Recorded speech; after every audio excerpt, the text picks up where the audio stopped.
In this video, we will be replacing the Stryker ST vertical motor. To get to this step, please refer to the Stryker ST disassembly video. First, we will remove the bulb lens and reflector. To do so, pull out on each side, lift up and out of the cradle. Then we will need to remove the 5 bulkhead screws, 3 here up front and 2 here in the back side.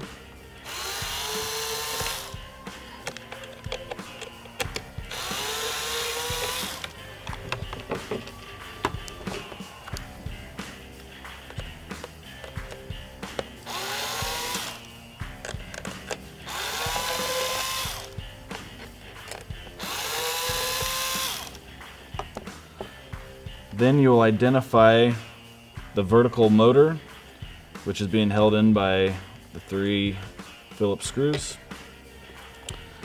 You will take those screws out.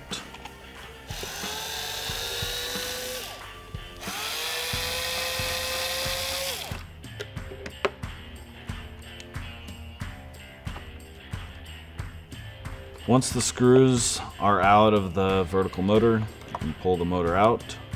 You will then disconnect from the receiver. Then you will take your new motor,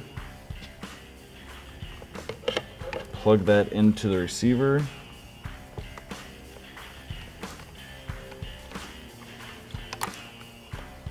place the new motor in its position.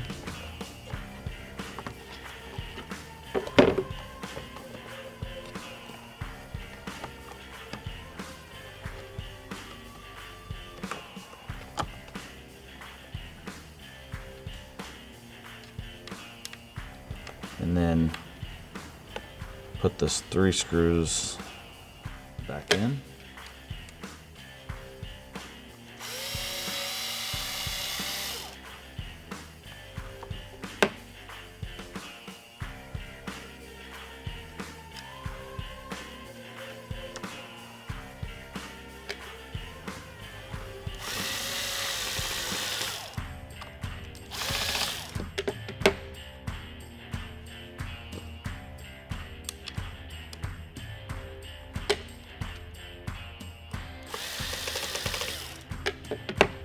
Then you will position the bulkhead back in place. First, you need to identify where the slider is and make sure that it's in the grooved out bottom of the plate. Then you'll take your bulb lens and reflector, place that back in position, and that is how you replace the vertical motor with gears. Once you get to this step, please refer to the Stryker ST reassembly video.